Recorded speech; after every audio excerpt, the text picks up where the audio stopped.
Reka twongere tubahe ikaze ku muyoboro w'inkorane y'ubukire. Aha muhasanga ubwenge, ubuhanga n'inama zigaragazwa n'abahanga batubanjirije mu nzira njyabukire. Intego yacu yo ni imwe, ni ukubaka inkorane y'ubukire izatuma twese tuba abakire. Uyu munsi turakomezanya n'umwanditsi George Clason mu gitabo The Richest Man in Babylon, cyangwa se umukire wa mbere w'i Babylon. Iki gitabo cyanditswe n'umwanditsi w'igihangange George Clason. Umutwe wa kabiri uragira uti: ibintu 7 bikiza ubukene, cyangwa se amahame 7 agenga ubukire. Twebwe turi inkorane.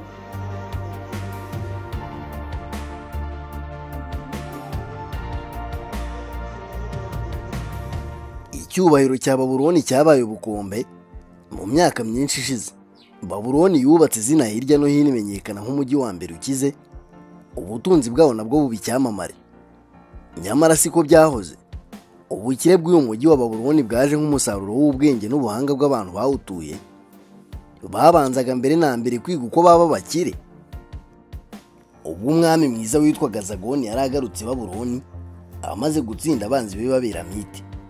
Yahangayikishijwe cyane n'uburyo ibintu byari byifashe mu gihugu, nk'uko yabigaragarijwe n'umujyanama wagira ati: nyuma y'imyaka myinshi y'uburumbuke n'ubukire bwazaniwe abaturage bacu Nyagasani, bitewe na gahunda zanyu nziza zirimo ubuhanga bwo kubuhira imirima hamwe n'ingoro z'agatangaza zubakiwe imana zacu, ubu ibintu byahinduye isura. Byahinduye isura kubera ko ubwo imirimo yo kubaka ibyo bikorwa yari irangiye, biragaragara neza ko abaturage bacu batakibashije kwibeshaho neza. Abari abakozi benshi babaye abashomeri, abacuruzi babona abakiriya bake cyane, abahinzi nabo ntibari kubona uko bagurisha umusaruro wabo. Muri rusange abaturage ntabwo bafite zahabu zihagije zo kugura ibyo kurya. Ariko mugabo, niko umwami nyiricyubahiro yatangiye ati: zahabu zose twasohoye zigakoreshwa twubaka ibi bikorwa remezo by'agatangaza zagiye he? Umujyanama ati: nyakubahwa nyiricyubahiro, nterwa impungenge nuko zaba ziri mu maboko y'abakire bake cyane bo muri uyu mujyi.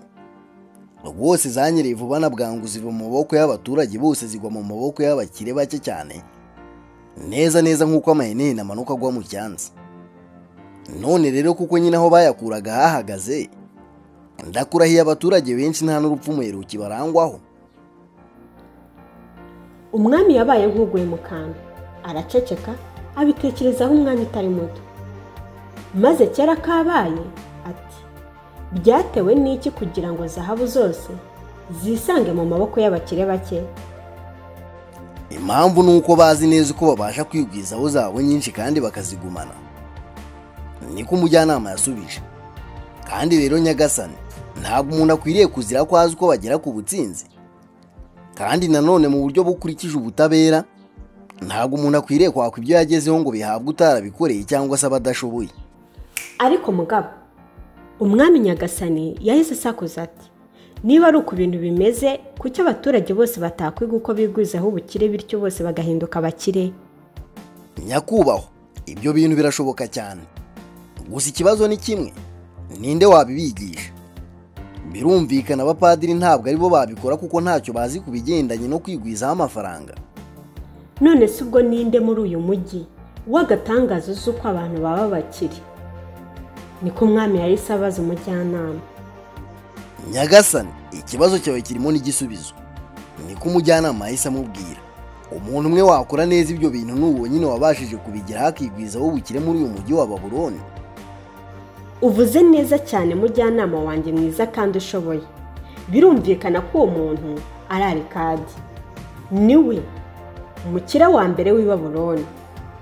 Ahubwo nyaruka, gira vuba rwose, genda umunzanire. Ejo mu gitondo mubona imbere yanjye nganire nawe.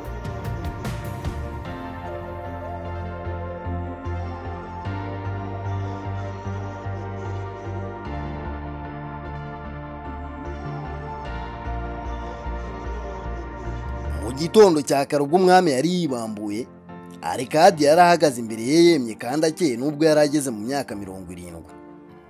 Arikadi we, niko umwami yamuhamagaye. Ni ukuri koko ni wowe mukire wa mbere w'i Babuloni? Arikadi ati: uko bivugwa niko biri Nyagasani kandi nta wabivuguruza. None se bwana Rikadi, ni gute rwose wabashije kwihindura umukire wa mbere? Niko umwami yamubajije. Rikadi ati, nakoresheje uburyo bwo gufata amahirwe y'ubukire bw'abaturage bacu yose ari hano muri uyu mujyi wacu w'agatangaza nkayabyaza umusaruro Nyagasani. Nubwo nta kintu cyihariye waba ufite cyo gutangiriraho, ikintu kimwe kiba gikenewe ni ubushake bukomeye cyane bwo kwigwizaho ubukire. Ikitari iki ntacyo cyafasha umuntu. Rikadi we, niko umwami yakomeje ati, uyu mujyi wacu rero uri mu bihe bibi cyane kubera ko abantu bake cyane ari bo bazi uko bakwigwizaho ubukire, bakaba koko baranabwigwijeho bagahinduka abakire bacu cyane mu mujyi. None dore ubukire bwose buri mu biganza byabo. None abandi baturage benshi ndetse benshi cyane nta bumenyi na buke bafite bwo kugumana n'ibice bike bya zahabu bibagwa mu biganza. Rwose nta kubeshye mukire wacu Rikadi, mporana icyifuzo cy'uko Babuloni yaba kandi gakomeza kuba umujyi wa mbere ukize ku isi, ariko ibyo bishoboka gusa ari uko abaturage bawo bose bakize. None rero Rikadi, ni ngombwa ko twigisha abaturage bacu uko baba bakire. None rero nawe mbwira, haba hari ibanga ryo kuba umukire? Niba rihari se, byabasha kwigishwa abaturage bose? Ni ibintu bishoboka cyane Nyagasani ko umuntu umwe ufite icyaza cyigisha abandi bose. Ubu ni umukire wacu Rikadi. Umwami yarishimye cyane agaragaza ko Rikadi avuze ibyo yashakaga kumva. None se Rika, ko ari wowe uzi ibi bintu, uzemera rwose twigishiriza aba baturage bose? Wabasha kwigisha ibi bintu ku banyeshuri n'abarimu bacu, maze uwize nawe abasha kwigisha mugenzi we, n'undi yigisha undi, kuzageza igihe abaturage bacu bose bazaba basobanukiwe ibi bintu? Rikadi ati, Nyagasani ndi umugaragu wawe, kandi rwose nicyo gitumye ndi hano aka kanya. Ikintu cyose nzi nzakigisha abantu bacu kubw'ineza yabo n'icyubahiro cyawe Nyagasani. Ahubwo reka umujyanama wawe mwiza kandi ushoboye ategure gahunda neza, ashaka abantu 100 bo guheraho. Nanjye niteguye kuza nkabigisha imiti 7 ikiza ubukene, ikanabaha amahame agenga ubukire. Aya ni amahirwe nanjye nakoresheje akamvana ku kuba umuntu wa mbere wari ukeneye cyane muri uyu mujyi. Ubu nkaba ari njye ukize kurusha abandi.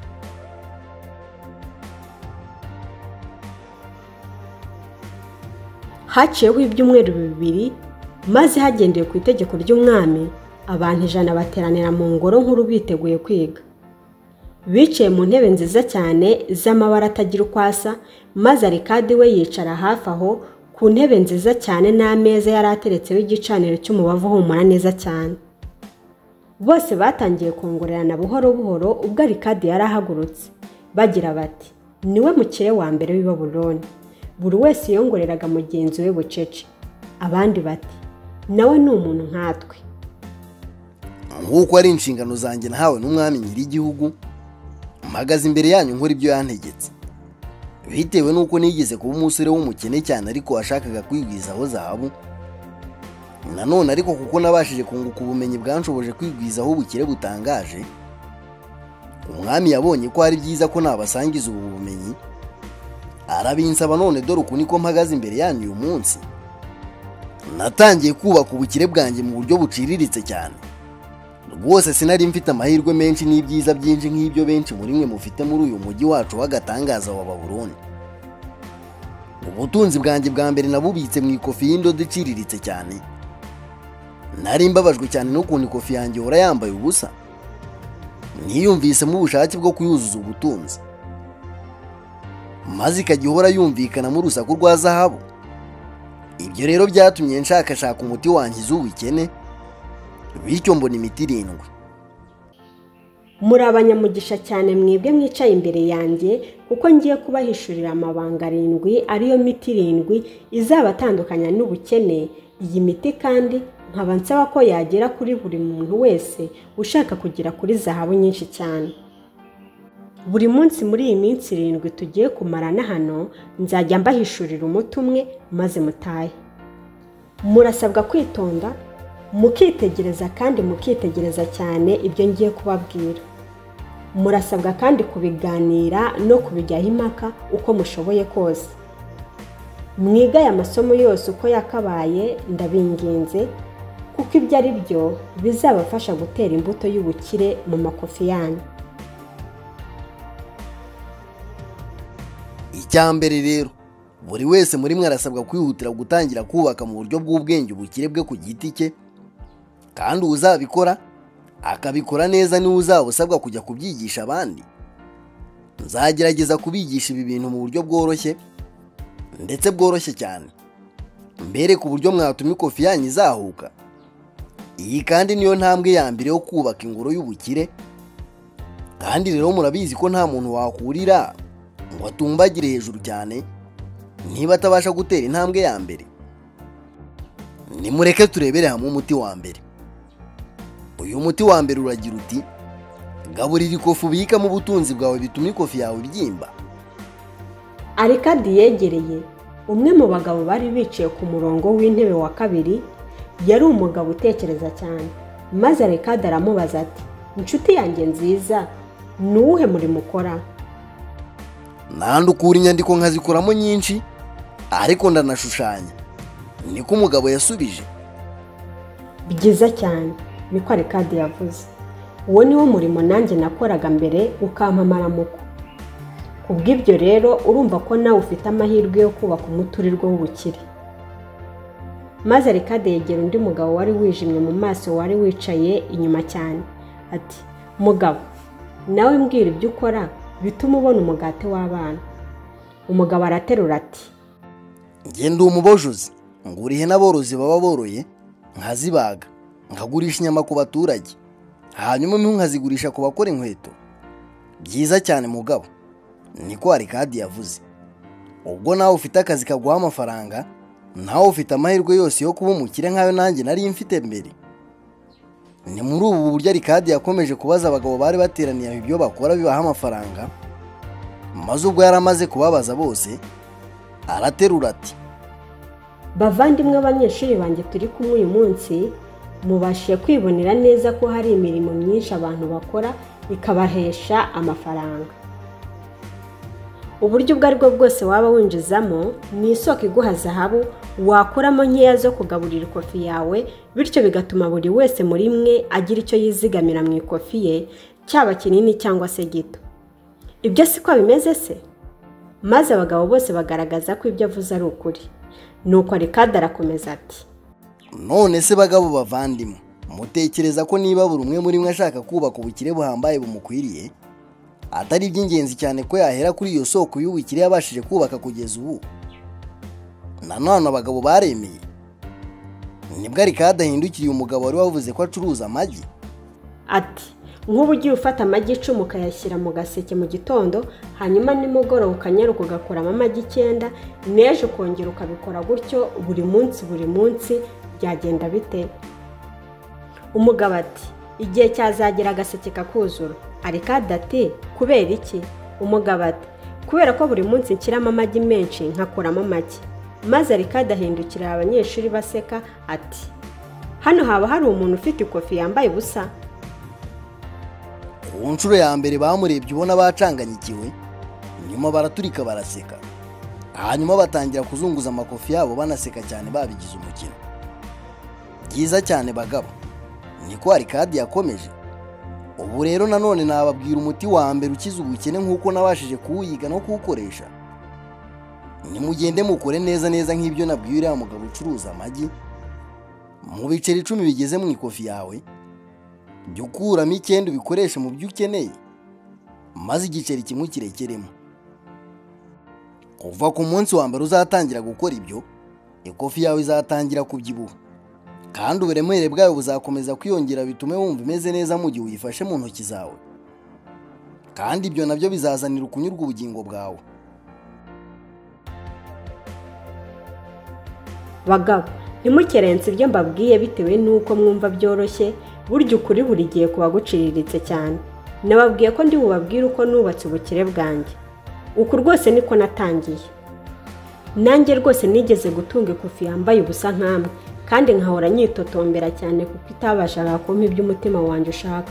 ariko umunsi natangiriye kuyikuramo ibiceri 9 mu 10 nabaga nashyizemo yatangiye kubyimba numva. Uko niko kandi nanjye natangiye kuzamuka. None rero ngiye kubabwira ukuri gutangaje cyane, ariko nanjye sindamenya impamvu gutangaje kuri urwo rwego. Umunsi nahagaritse gusohora ibiceri biri hejuru y'9 mu 10 nabaga nashyize mu ikofi yanjye, nakomeje kubaho nk'uko nari nsanzwe mbaho. Rwose ntabwo nacupiye kurusha uko byari bimeze imbere. Ahubwo rero icyantangaje, nyuma y'igihe gito ntangiye umwitozo, natangiye kubona amafaranga ninjiza agenda yiyongera. Birashoboka ko ibi bintu bigenwa n'itegeko ry'Imana, ry'uko buri wese usohora bike kurusha ibyo yinjiza azajya abona zahabu nyinshi kandi mu buryo bworoshye. Birasa nkaho zahabu zikurura izindi zahabu. Ariko kandi ku rundi ruhande, ikofi irimo ubusa ikabisunikira kure zahabu zikayihungira kure. None se niki mushaka kurusha ibindi mu by'ukuri? Murashaka kunyurwa n'ibinezeza by'akanya gato bya buri munsi birimo ibikomo, imyambaro myiza, ibiryo byinshi n'ibindi bita byibagirana ako kanya? Cyangwa murashaka ubutunzi bugomaho nka zahabu, ubutaka, imikumbi, ibikorwa by'ubucuruzi, ishoramari rituruka mu byo mwinjiza? Amafaranga rero ukura mu ikofi yawe azana ibyo mu cyiciro cya mbere, ariko amafaranga uzigama mu ikofi yawe niyo azana ibyo mu cyiciro cya kabiri. Bavandimwe banyeshuri beza, uyu niwo muti wa mbere ukiza ubukene nabashije kuvumbura no gukoresha. Buri biceri 10 ninjije mu ikofi yanjye nsohora 9 gusa, kimwe kigasigaramo. Muganire kandi mujye impaka kuri ibi. Nihagira umwe muri mugaragaza ko atari ukuri, muzabimubwire ejo ubwo tuzaba twongeye guhurira. Ibihe byiza rero nahejo.